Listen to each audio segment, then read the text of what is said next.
They're quoting, there was a YouTube video and the guy said $100,000, but right after he said, if you have very good luck. Dude, I think if you wanted to be full bis, you're looking at like 500 grand. I think that this game is a $500,000 investment, yeah. It is, for sure. 1 monk contributes.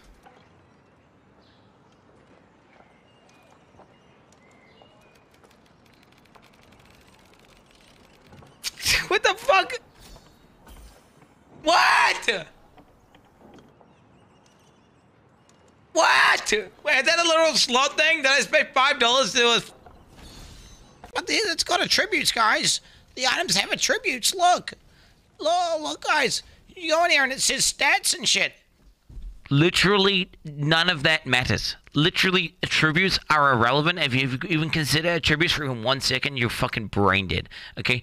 The only thing that matters is one number, and that's your combat rating. Okay? And that's what everything scales off. That's just a pure, you do more damage and you take less damage.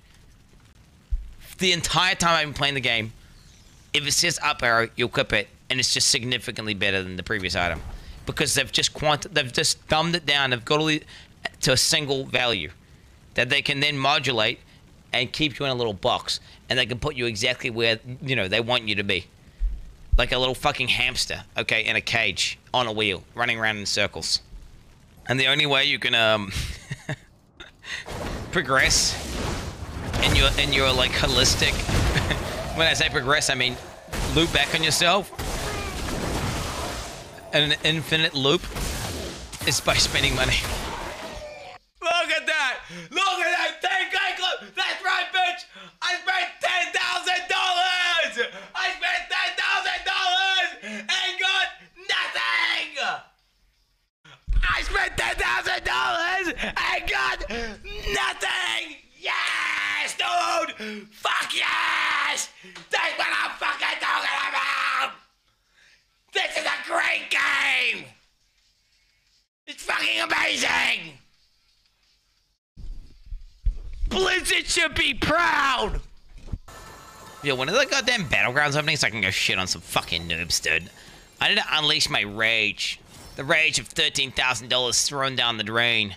So what we're gonna do here is I'm gonna run this, and this rift right here is gonna cost me about $20. Yeah, it's really not a big deal. Oh, he's almost dead. Okay.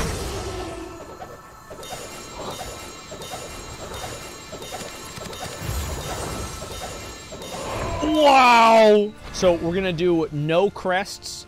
I'm gonna show you guys what just an average run looks like, okay? All right, let's see the loot.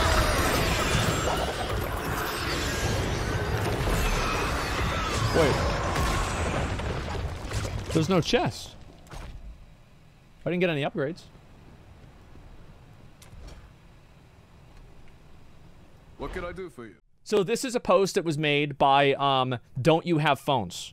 Almost all of the facts presented in this post are fabricated. In Diablo Immortal, there's no way to acquire rank up gear using money. It's a game myself and the team have poured years of bloody sweat into making. If you're curious about the microtransactions in the game, factual information is available elsewhere, or you can check the game out for free whenever it comes out. And you want to know what's really sad? Is that there's a good chance that Wyatt was saying this in good faith. He responded. What did he say? Oh my God, he did respond. And he says, I'm pretty upfront in many interviews, though not apparently in this post. That gear was the 12 item slots. In many interviews, I also clearly state that money can advance gems and legendary gems. I'm sorry this wasn't clear here. Not being able to buy gear the 12 slots or experience remains important to the team. For what it's worth, I appreciate you checking out the game. I look forward to your PoE content and guides that I've always enjoyed. Guys, we're not giving out free guns. We're not selling guns at the lemonade stand. We're selling lemonade. And if you buy a glass of lemonade, it comes with a free gun. And each glass of lemonade is $175. What it is a system that allows you to basically sink infinity money into making your character more powerful than someone else's character who doesn't spend money. It's just another layer of paying to win. That's all it is. And now I click this, I press OK. And then that goes to rank 4. Okay, and then look at this. Resonance goes from 410 to 540. Combat rating goes from 100 to 132. Oh my God. damage percentage goes from 660 to 790, bro. What the fuck, brother? I didn't upgrade the gem, by the way. I just simply transferred the so I deleted a 3-star, and then I put my 4-star into the 3-star. Does that make sense? That's what I just did. So that puts me at, what, 1, 2, we got 2 4-stars now.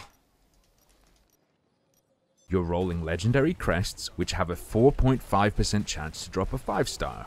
If you get a 5-star, there is a 1% chance that it will be 5 out of 5, rather than a weaker variant.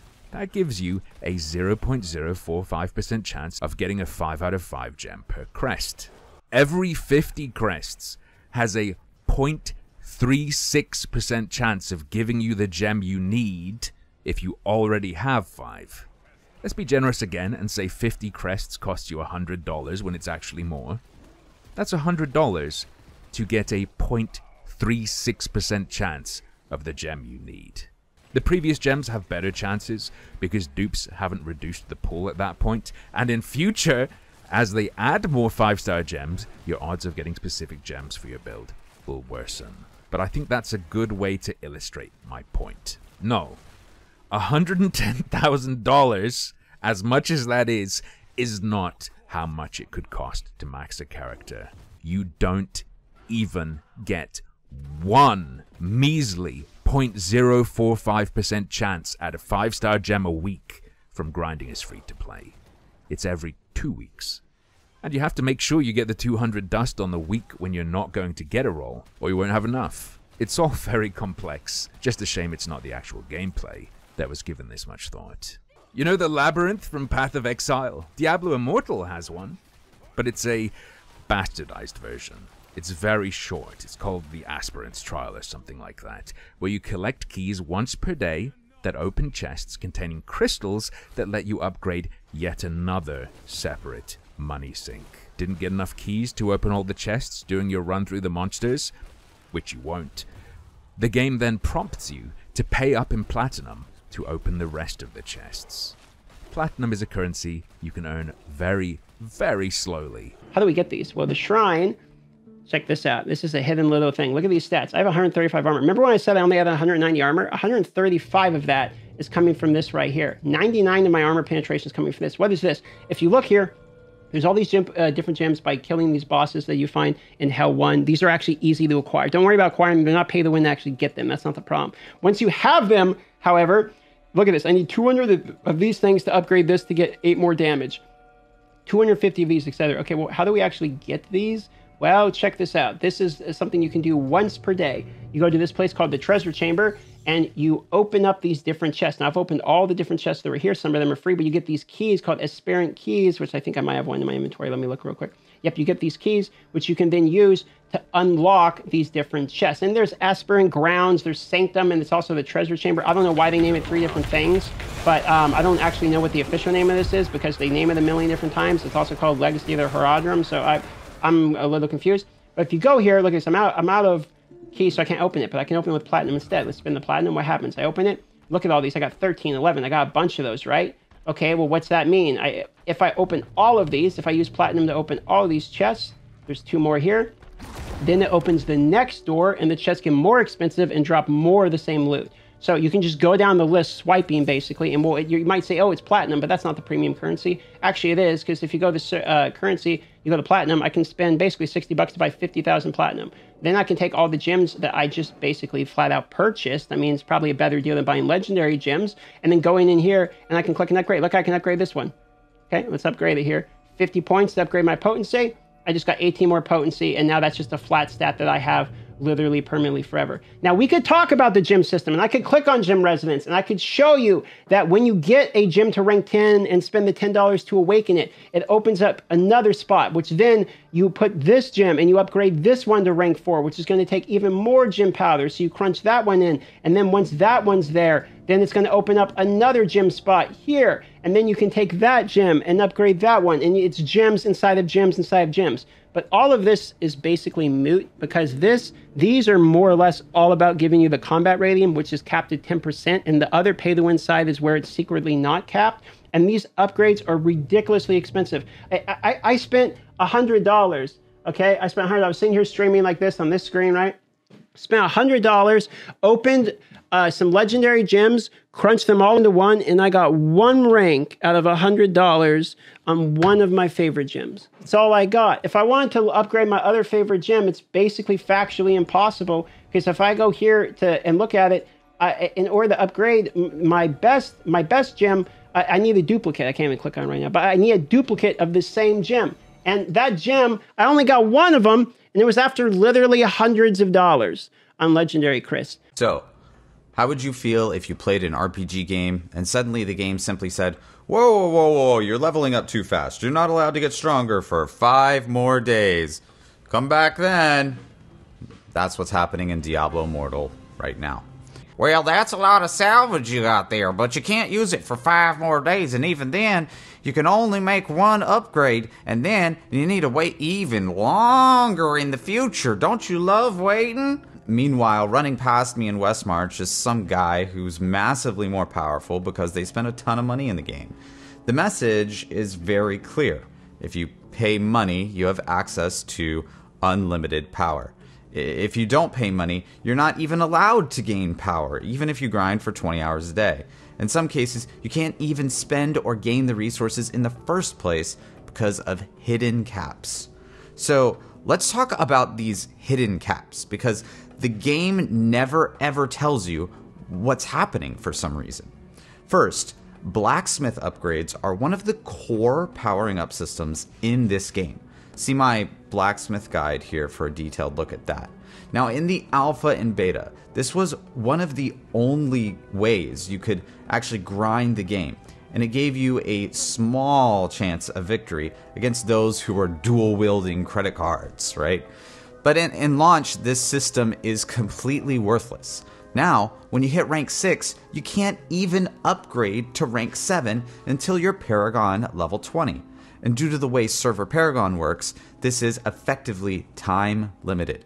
Want to unlock rank 8? Well, you can't do that until Paragon 30. When will rank 9 or rank 10 or rank 11 unlock? We don't know yet. But at this rate, it seems like you won't be able to use the blacksmith upgrade system until months and months after launch. Every day, the server gains 2 Paragon levels. Your own XP rate will be buffed or nerfed based on where you are compared to the server Paragon.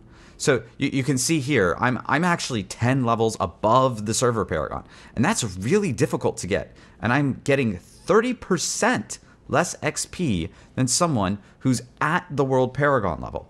In practice, the absolute theoretical maximum XP you could get would be at about 10% or so, because this would take you 24 hours to grind out just 1 level.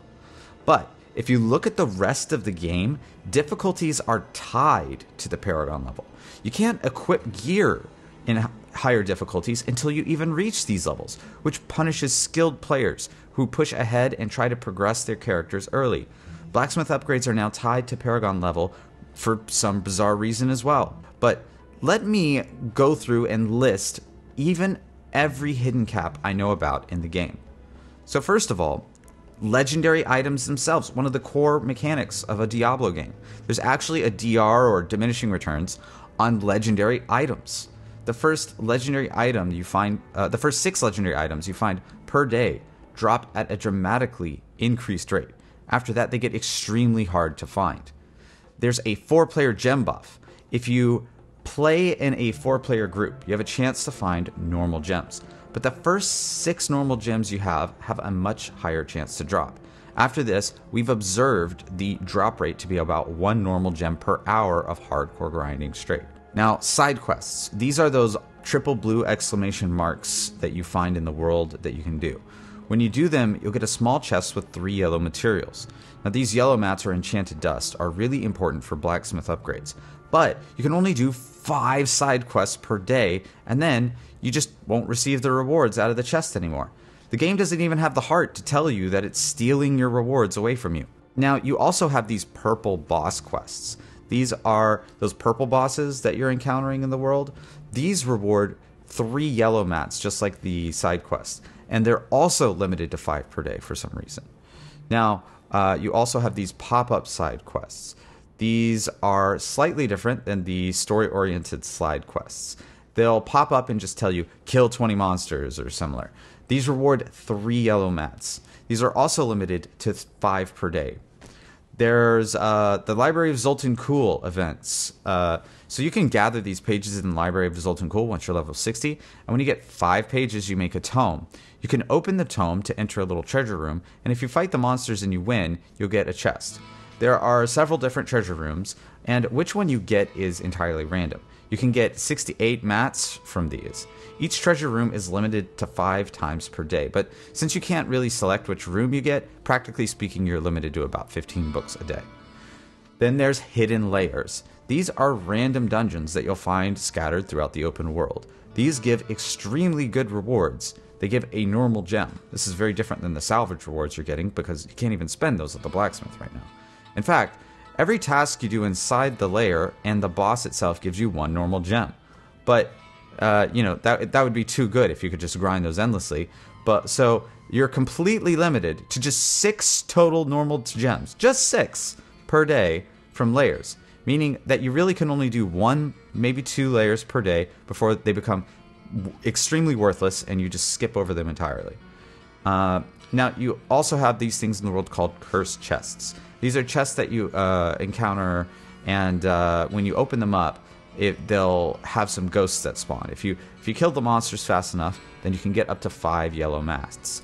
And you guessed it, you can only do 5 of them per day before getting capped. Now, this one is particularly frustrating. Marks to progress the shadows. This one's insanely difficult to test. But this number up here is supposed to represent the number of marks that the shadows have collectively contributed to progress to the next stage. This is extremely important for progressing the end game to overthrow the immortals. But this number also has a hidden cap. You're limited to a total of 10,000 of this number per day. But what even is this number exactly? It's actually the number of marks that all of the shadows have contributed in that day divided by 10. So this 39,500 here is actually 390,500 marks. And if the shadows get a late start for some reason or miss a day of marks for some reason, you can never ever go back and make up for that daily cap that you missed. Now you're just permanently behind. Even more frustrating is that if your contributions for the day go beyond the cap, the extra contributions that you did just simply seem to be sucked into the ether. So if you're playing the shadows like you're supposed to and you're progressing as fast as possible, pushing the path of blood, etc., the game actively punishes you because you're just dumping your marks into a black hole. Now, let me be very clear. The game never tells you, never, about any of these hidden caps. We have only been able to discover them through sheer massive amounts of gameplay and testing. Nobody ever told us anything or verified anything. These are pure observation and hardcore gameplay from people at Maxroll, from hardcore blasters. In a game that's supposed to be about grinding and killing monsters, what the heck is the point if everything you do is so aggressively limited? And let's be clear, because it's obvious. These hidden caps are only in the game because its intent is to limit the free-to-play players from harming a pay-to-win player's experience. But the goal of any true whale is not to be a shadow, but because those are the also-rans. You want to be an immortal. You want to put up your house for sale so that you can spend $100,000 plus and become an immortal, right? With that being said, let's jump in and learn about how Diablo Immortals entices the whales. So the whole immortal dynamic, obviously it's in the name, Diablo Immortals. It is front and center, and the main story is going to drive you completely through this, and there's no way around it. So you're going to notice there's something called the cycle of strife, and we're going to be watching a couple little videos, not all of them, but basically the idea is that you have the immortals, you have the shadows, and basically you're trying to protect sanctuary. So you're going to get the scroll, and you're going to unlock certain features. Now, I'm pretty close to the end of the game. I didn't play this in beta, but I'm in mid-40s now, and I'm almost done with the story as far as I can tell. So the first thing you learn about, and it kind of hints to you what's going to happen here for the whales is the Cycle of Strife overview. And this is what you get. The Immortals, eternal glory awaits. And I mean, look how epic you look. And then the Shadows, tasked with a dark burden. Like, yeah, you're so cool, you're so edgy. Join the Cycle of Strife. Now I want to point out, this is front and center, yet 99.99% of the players out there will never really take part in this. So that's egregious part number one. This is kind of transcribed to this basically whaling system, because not only are you going to have to pay a fortune to become one of these immortals, but man, they are so smart. They really got that pay to win to another level, because you're going to have to keep fighting for it, keep paying to stay on top, because people are going to want to knock you down. And in this little interaction, when you go into the story, you now kind of go into this dream, and you're going to get to play as a super powerful immortal. Look what they do. And there's going to be interactions. You'll see little shadows. Those are representing the shadow councils, the also-rans, the people that are trying to dethrone you from being an immortal. So keep that in mind. We will be talking about them more in depth, the shadows, in a future video. But for now, we only care about that 0.0001%, the immortals, and why you're going to want to spend, 6 figures. So let's see what happens. Do you know now why you were called? I did not know either before I bore the crown. Approach the heart. Accept the power of the immortal. Please enter your credit card information here. So we walk up.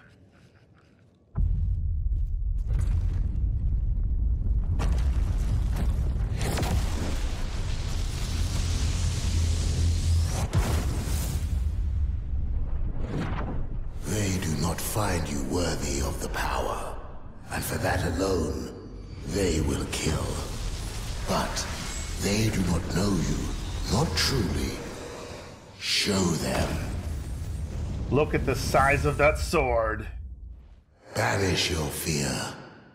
You have proven yourself. You shall fear my Epeen. And I love how I'm like 3 times bigger than anybody else here. And just check out the powers I have. Oh! No, not yet. I take on 5 people at a time. Oh, there can only be one. Wrong. You can be worthy. You will be. Yes. We have defeated all the shadows. Now return. End this dream. Which could be a reality for the low, low price of $999,000. Maybe not that much, but say 99,000, right?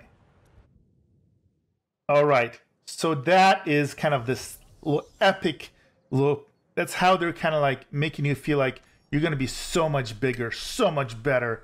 5v1, you're going to take everybody out. But wait, there's more. Because I promised you a catalog of a sales pitch, and here it is the most egregious marketing of the whale bait. Being an immortal. Let's talk about the goals, rewards, and legacy. We're going to look at all of them. The immortals defend Sanctuary from the burning hells. By becoming an immortal, you inherit the power and legacy of the ancient Nephilim. Every day, the immortals guard Sanctuary and resist the shadows' machinations. Every day we hustle and hustle and hustle and daily goals. As the anointed protectors of Sanctuary, the immortals must do battle with threats to the land on a daily basis. These daily goals, when completed, award sigils of dominance and other benefits. We'll talk about what those are in just a bit. Defend the vault. Yeah, you better be ready for PvP, baby. The Immortals' wondrous vault stores relics, equipment, and essentia vital to the reign. Man, look at these fancy big words. As such, it's a frequent target of the shadows. Those dastardly shadows. A successful defense of the vault will earn the Immortals hilts and more rewarding weekly commendations. KION'S Ordeal. By recreating the ancient ordeal of the first immortal KION, who you just played as, Immortals demonstrate their devotion to the reign. Officers can call a group of elite immortals to follow in KION'S footsteps and divide their forces to engage 4 demons at once. Basically like epic raids that only immortals will partake in, and those that they choose worthy. Success means great rewards for immortals and the blessing of Deidessa for both adventurers and immortals. So, get ready for people selling. I'm calling it for real money. You want to be one of my adventures? Do you want this epic loot? I'm an immortal. Well, you can PayPal me, $1,000, and I'll pick you to be an adventurer. Just wait for it. It's gonna happen. And Rite of Exile. The immortal's reign is tested by their rivals, the Shadows. When the Shadows reach the showdown stage, they have grown powerful enough to initiate a sacred duel between the opposing sides. If the immortals lose, they can be overthrown. So again, you better be ponying up. Your gear better be min-maxed. You better have every buff possible, because once you're an immortal, you don't want to be overthrown by those scrubs that only spent $25,000 to $50,000. No, no, no. Tell me, Leroy, when I give Activision Blizzard $100,000, what will I get? Well, you get crown powers. The immortal leader and lieutenants possess crowns that grant unique, potent abilities, including boosts to attack speed, critical hit chance, defense, and healing. And they're really shiny effects. So, we already knew it was pay to win, but let's take that pay to win, even to the next level. The Eternal Crown. The Eternal Crown, crafted by builder Deidessa, secures the immortal's powers. The crown's rank and the strength of its bonuses increases as your reign grows in dominance. So the longer you can stay on top, the more powerful you will get. So it's not about that one adrenaline. I became an immortal. Now I'm done. Now I can retire. I'm good. No, no, no. Because if you're only an immortal for 1 week, you're a scrub too. We got to get you for a month. Who can be there the longest?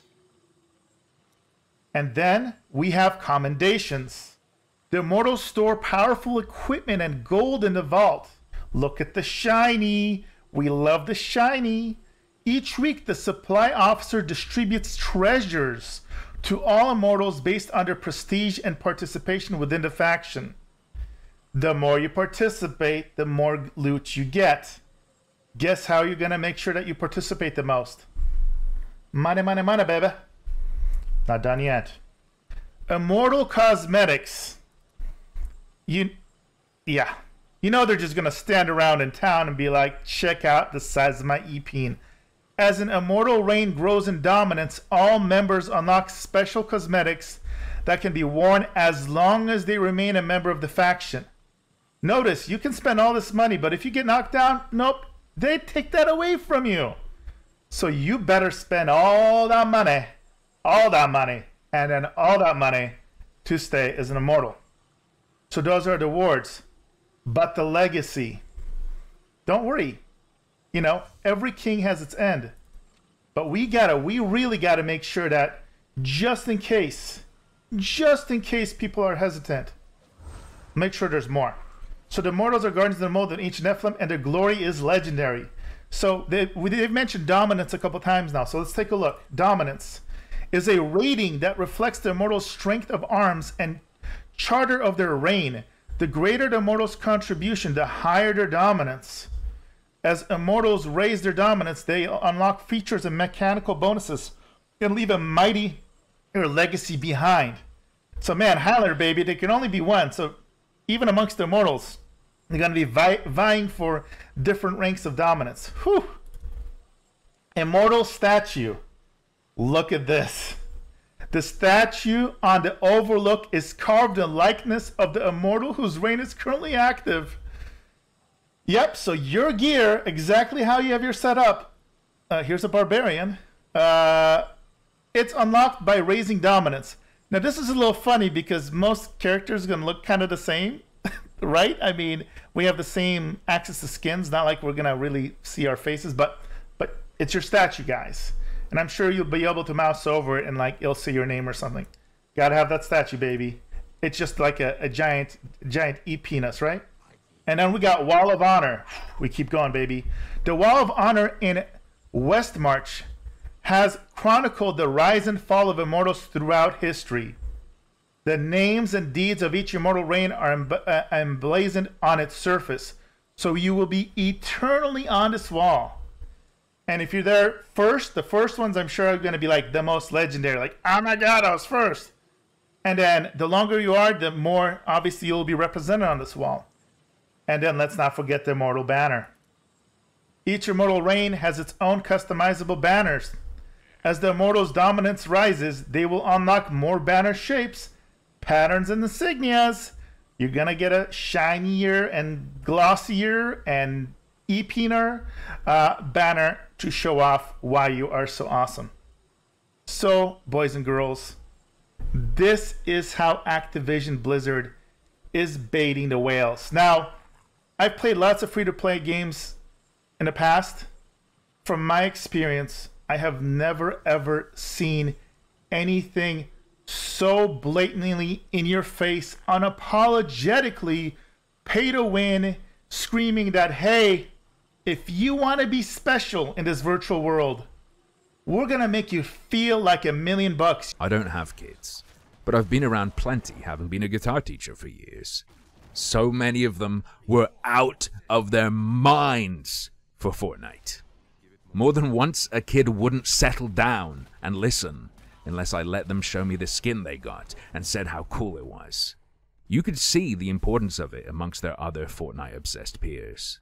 When I was a kid, it was Pokemon cards. There's some level of subtle predation in blind packs of things where you don't know what you're gonna get and it appeals to kids, but none of us actually played the game or knew the secondary market value of the cards. It was just trading for the Pokemon you thought were cool, and we'd argue over whose cards were best. For the Fortnite kids, it's just a case of getting mom to pay for the skin you want and showing it off to your friends. One and done. For games where you're buying raw power, it just bums me out. Feels bad, man. If these take off with school kids, it's an endless vacuum of money grubbing that could weave its way into affecting social standing. All your buds are playing a game where you can pay to objectively be the strongest? That's a fucked up incentive. That's too much. There's a tinge of cynicism in my memory of wanting to spend my allowance on packs of cards to trade so I could be involved with what everyone else is doing, but it's nothing compared to this black vortex of mental conditioning. And that's the thing. Games are huge. Just don't play it if you don't like it. Single-player games, sure. Niche multiplayer games, sure. But the thing everyone you know is playing and socializes within, just don't play becomes just don't have friends. It's sickening. It's gonna spread. And we're going to have a fucking generation where the only place kids hang out is a casino in the palm of their hand. Our modern world is an increasingly connected one. Our mobile devices keep us closer than ever to our friends, family, and loved ones. So we knew we want to use mobile devices as the platform for a new Diablo game, because nothing brings a family together like slaying demons. I was curious, I see a lot of mechanics that we've kind of been begging for in Diablo 3 in this. Is there any plans to make this playable on PC, or is this strictly mobile forever? Are there any, the current plan is to be on mobile, both Android and iOS. We don't have any plans at the moment to do PC. Do you guys not have phones? Yeah, you guys all have phones, got a phone. right? You can play on your tablet, too. Let's see if I can do this.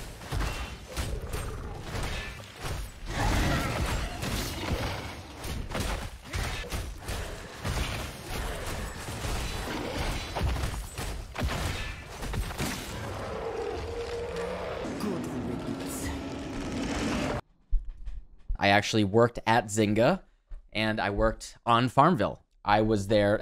I didn't apply to work at Zynga. My company was acquired by them. I remember very distinctly, it was like 2010-ish, the CEO of Zynga, who has a history of being an investment banker, he took most of the company, which was like 1,000 people at that time, and he had a big soiree. You know, if you've seen Silicon Valley, that is the way that they operated. The Silicon Valley is not really satire. It is closer to reality than you would like. And I remember he told the story of how and why he founded Zynga. He was already filthy rich, but he wanted to become a billionaire, and he saw a path towards that. And he was like at his nephew's house or something. He was playing a game of Age of Empires online. He was losing a game of Age of Empires online. And he thought to himself, as investment bankers often do, I am better than this person in real life. I am better than them. I am richer than them. Why can I not use my money to defeat my opponent in a video game? And that was the inception, at least as told to me by the CEO of the company. And I remember looking around the room, and you know, in their defense, there were a fair number of people that had the same look on their face that I did, but not everyone. To me, you know, if we go all the way back to the history of horse armor in Oblivion and all that, the uproar around spending $5 on cosmetic armor, how far we've come and how much people have been programmed to the point now where Blizzard is so brazen that they will release a video game under the guise and the intellectual property of something beloved, such as Diablo, and absolutely just rub their disgusting money-grubbing hands all over it into the dirt to the point that it becomes just a shell and a mockery of everything that we may have grown up loving. The only thing that could actually stop this is regulation, or like an absolute consolidated front, you know, of people to actually stop, you know, buying into this stuff, literally buying into this stuff. But since, you know, I've been there, I was at Zynga working on Farmville. We literally hired project managers directly out of Vegas that they have decades and decades of research, you know, the gambling commission and, you know, the whole gaming and gambling scene in Las Vegas. They have decades of psychological research, understanding exactly how to trick and program your brains. And yeah, the writing has been on the wall for video games for a while. You know, I guess horse armor was the first little ding in that armor there, literally. And then we've seen the creep of the most disturbing thing, honestly, is the fact that I saw someone, you know, say, "Hey, monetization for Diablo Immortal, it's awful," on Twitter yesterday morning, and there were a lot of people that were defending it and saying, "Hey, this is just the way that mobile monetization is. That's just the way it is." And okay, I mean, I don't want to make like a World War II reference, but I mean, we're going straight. That's a race to the bottom, right? Like, I mean, okay. Honestly, that just makes me sad, right? The fact that they are now programmed to the point and that they are defending this behavior. After playing Diablo Immortal for a couple hours yesterday, and here's the sad thing. The actual devs that worked on that, I'm always going to say for a mobile game. For a mobile game, even playing it on PC, it was clearly like, you know, they didn't even change the UI or anything, but it felt good and crispy. It generally had that Blizzard polish with at least like the look and the feel, you know, and I was able to play my Crusader. You know, it felt a lot like Diablo 3. I was able to play my Crusader, which is my favorite class from Diablo 3. You know, it was already tugging on those heartstrings a little bit. And then I beat Leoric, and it said, "Congratulations, you beat Leoric," which, you know, A of all, they're literally just throwing in Charcy and all the characters that you already know to, like, you know, get you invested without any creativity.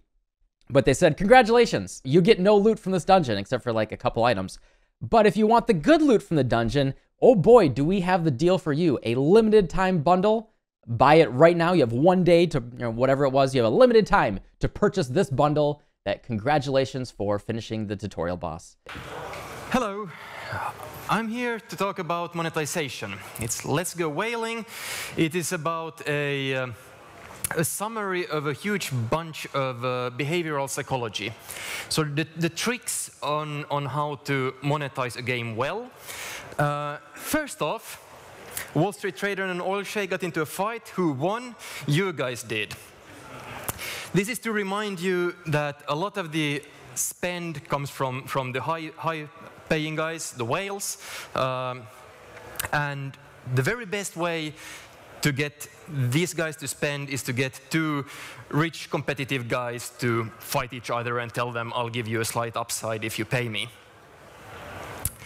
Next off, to remind you that the best way to make sure of both your retention and your monetization is to make sure you have enough of an in-game economy in there. The 1,000 up there is actually clearly lowballing it. Top grossing games have in-game economies worth tens of thousands.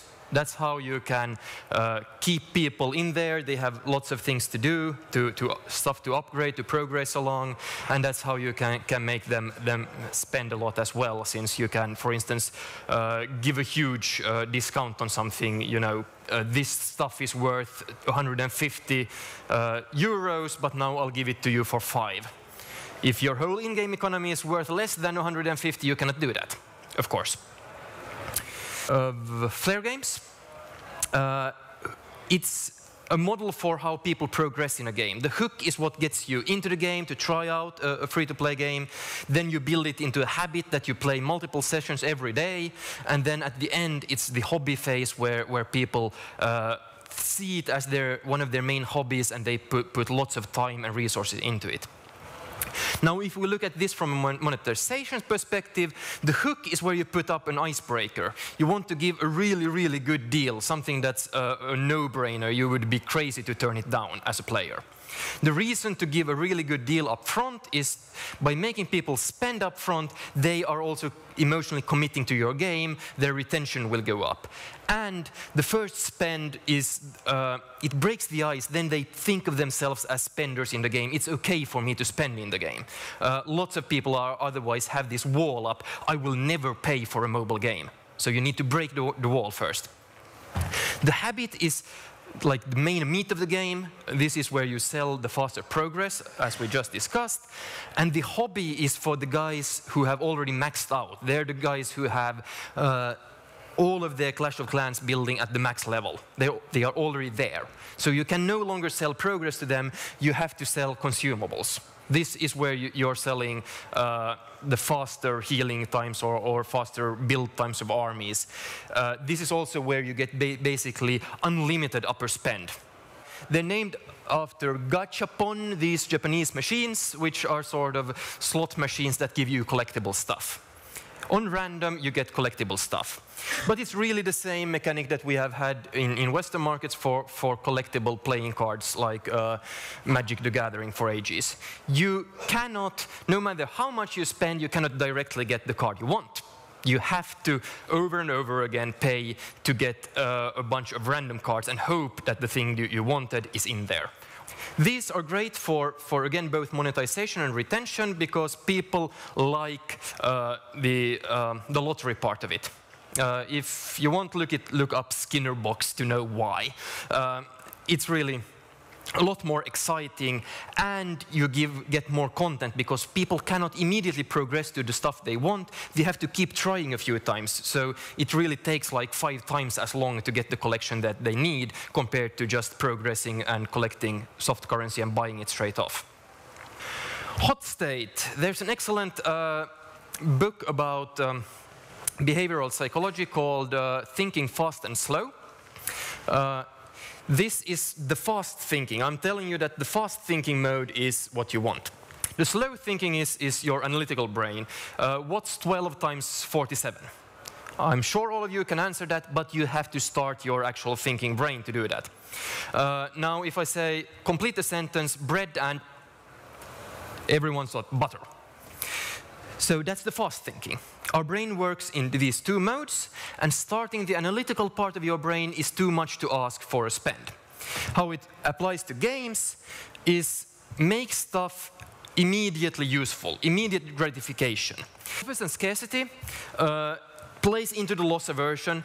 If there are rare cards up here, and you see the goblin going with his clocks, tick-tock, I'll take it away from you, I'll take it away from you. They are scarce, they go away. This is a brilliant way to get more. Anchoring is fun. Anchoring means that when we don't know the price of stuff, the first price we hear suggested for it becomes our anchor, and then we compare everything to that. How to use this in a game? Some games, immediately when you're in the tutorial, they suggest to you, you should buy this good IAP for 50 euros or something like that. I go like, oh, that's expensive, I'll never do that. Of course, no. And I expect them to say no. Then again, I come back like a few sessions later and suggest they buy it for 15. And I'll say, that's a good value, because my anchor was at 50. Social proof. So this is, we are herd animals, we tend to do what all of the others do. You all sit quiet listening to me, because that's what all of the other guys do here. So, especially when people are similar to us. This means that you should have the socially accepted way of behaving in your game should be paying. You want to tell people, for instance, when a clan member of theirs spend IAP money, you want the whole clan to know, because then that becomes the socially acceptable way of behaving. You absolutely do not want to tell them that the majority of people in your game never spend money. That's poison. Never tell them that. There's a bunch of data on that whales take longer time to convert. This is just another reminder for you to have content for a bloody long time. The core loop goes through the store. Have an example, hill climb racing, because it's so fantastically minimal and nice.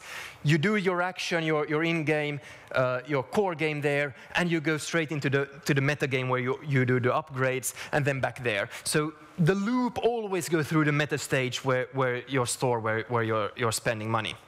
Remember, there are 4 ways of progressing in games in general. You can have a skill-based game, you can have a luck-based game, you can have a game where you just progress by grinding, or you can pay to progress.